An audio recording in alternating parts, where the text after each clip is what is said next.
Özür dilerim. Ben gidemem. Herkes kimse bir yere gidemez.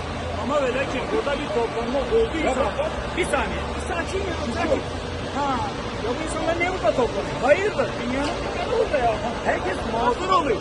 Şimdi bu mağduriyeti örnek. Şimdi görevli sensin. Sana verilen talimat var. Ona verilen talimat var. Kimse görevini yerine yapıyor. Burada sorun oluyor. Kaç yıldır? 4 yıldır. Bir saniye. 4 yıl. Ha 4 yıl. Ben şimdi işin bir sorun değil. İşimiz yok.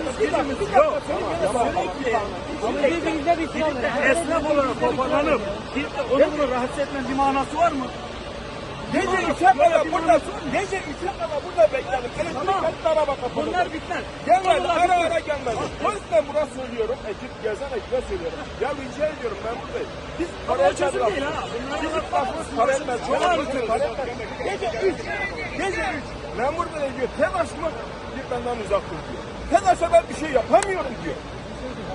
Konu ne biliyor musun? Yapamıyor. Hayır. Yapamıyorsun. Toparlamaya çalışıyor. Yapmıyor.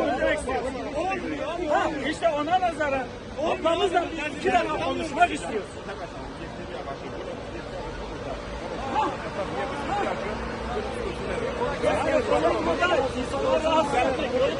Değil.